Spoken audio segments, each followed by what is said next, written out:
Her attitude isn't just attitude. It's often her body crying out for balance. And when you understand what her body and brain are really saying, everything starts to make more sense.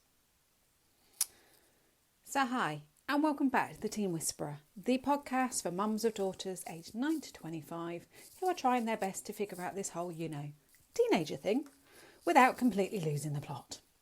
I'm Rach Friedley, and I help mums just like you build stronger, more connected relationships with their daughters by understanding what's really going on beneath all those behaviours. You know, the ones, the slam doors, the eye rolls, and those moments. Oh yeah, and the screaming in your face ones.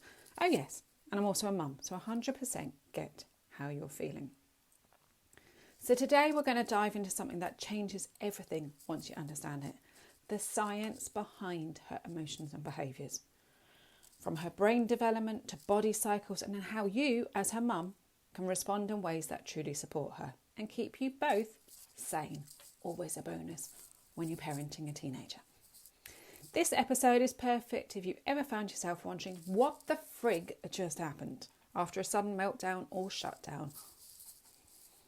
We'll chat about what's actually going on in her brain and body when she's emotional, the energy patterns of her 28-day cycle, even if she's not menstruating, I hasten to add, and how emotions are messages, not problems to fix. It's her way of communicating with you.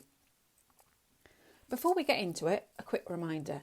If you love this episode, hit subscribe and leave a review. It helps us reach more mums just like you.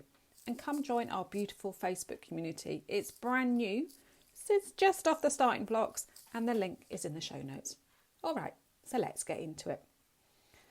So let's start with the big one. Her emotions are not just drama, they're signals, like a blinking warning light on the dashboard in your car. Her brain is still developing. I've talked about this before, especially the prefrontal cortex, the bit that handles reasoning, regulation, decision-making, and emotional regulation. The part that won't fully mature until around 25. And yes, you heard me correctly, 25. So when she flies off the handle, forgets her homework, doesn't organise something even though you've been saying it for days, or storms off crying, it's not because she doesn't care, it's because she's still wiring up, physically and emotionally. And then, of course, on top of that, there's the amygdala, the emotional centre. The part that is online and in charge way earlier than the prefrontal cortex. So imagine trying to drive a car when the brakes are still under construction and the accelerator is stuck down. Get it? See what I mean? It's not just attitude. So one study has shown that teen girls experience emotions 2 to 3 times more intensely than adults. And they feel them in the body first. Tight chest, racing heart, stomach flipping, feeling sick.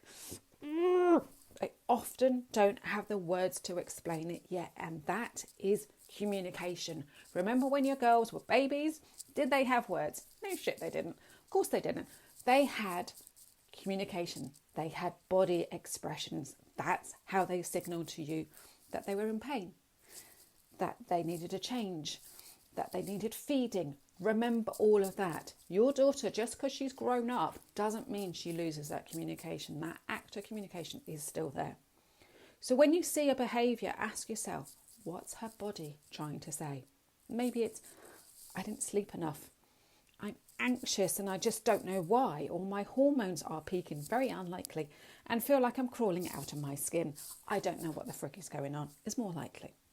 And the most powerful thing you can do, co-regulate.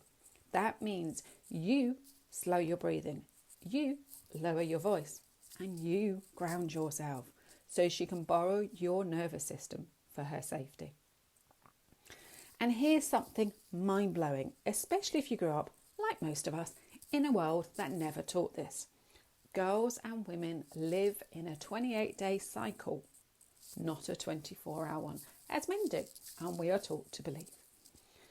So Kate Northrop talks about how our energy, our focus and our emotions shift throughout the menstrual cycle. And this happens even before a girl starts her period. Before you say, she hasn't even started her period yet, doesn't matter. And by the way, it's also connected to the lunar cycle. This rhythm is happening in her body and her brain, and also is added to the circadian rhythm, the natural rhythm of the day in nature.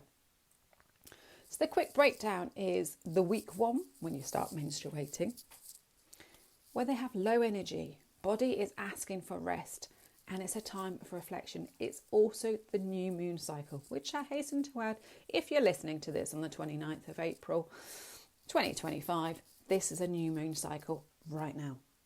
Then you have week 2, which is commonly called the follicular, but if you understand that, you're way better than I am. So this is where the energy builds. She has the motivation and the creativity, and it returns, and she wants to build those projects and plan her future. Week 3, you have the ovulation, which is when she's at her peak. She's social, she's verbal, she's confident. And then, of course, you have week 4, which is the luteal stage, where she's slower, more inward and sensitive. That's why you have those weeks where she is pushing forward with a project, and other weeks where she's going, I can't do this, I feel a failure, I'm not going to be able to do this. What do people think? La da da da da da da da da. It's because it's part of the 28-day cycle.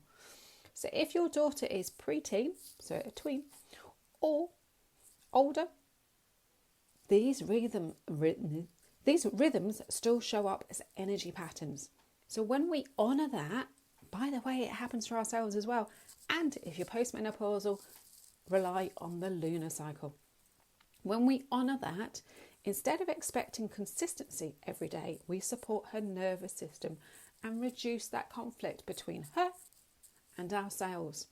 And if you'd like to know about a lunar cycle app, I'll put it into the show notes because it's really good. So if she's snappy, has low energy, or highly emotional, it's not random. It's a biological rhythm, and it's based on her physiological state. So if she doesn't feel safe, she's not going to be able to support her nervous system.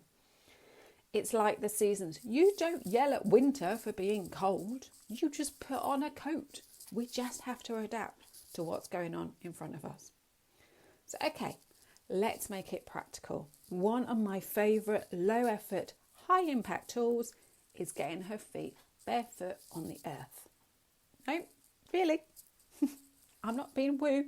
Walking barefoot outside or even inside the house, even for 5 minutes, can regulate her nervous system, calm her anxiety, and reconnect her body to the moment, to the here and now. It's called grounding, and it's backed by research. And actually, we use on our beds grounding sheets, and they are great for reducing inflammation and grounding yourself whilst you sleep. The earth has a natural electric charge, and physical contact helps reduce cortisol, improve sleep, and rebalance mood. It's not rocket science, is it? And here's the magic. Do it with her. Get out in nature together. Take your shoes and socks off and just sit there with your feet on the ground. Walk wherever you need to go. Do it whilst playing, even better. Kick a ball if you can cope with a ball on your toes. Climb a log. Balance on a tree stump. Play isn't just for little kids. It's our nervous system's regulation in disguise. So you don't have to fix her. You just need to notice, support and regulate yourself first. So here's the key takeaway for today. Her behaviour is not the problem. It is her way of communicating that something is wrong. She doesn't have the words for it yet, and she may not ever have the words for it, and that's okay. There's still some feelings that I cannot put into words. And when you learn to read those signals with compassion, not correction, you become her safe place, not her fixer. So this week's challenge is to spend 5 weeks. Spend 5 minutes barefoot outside with her, if you can. I mean, if it's throwing it down, that's a little bit of an issue there, isn't there? Don't make it a lecture. Just play. Jump, walk, wiggle your toes in the grass. Let her laugh. That's the nervous system healing right there in front of you. So if you found today's chat helpful, don't forget to hit subscribe and leave a quick review. It helps more mums find this space. And come and join our brand new Facebook community. As I say, it is brand new, it is just off the starting blocks. So I need mums like you to come in, communicate with other mums. It's where the real talk continues with other amazing mums just like you. Plus, you can grab our free guide, WTF is Going On, by clicking the link in the show notes. And follow us on Instagram at The Teen Whisperer. We'd love to hear what landed for you. So next week, we're talking about what to do when she won't open up and how to gently invite connection without pushing her away. Until then, take a breath, soften your shoulders, and remember, you've got this. Let's be proactive, not reactive, together. Take care and have a wonderful week. Bye-bye.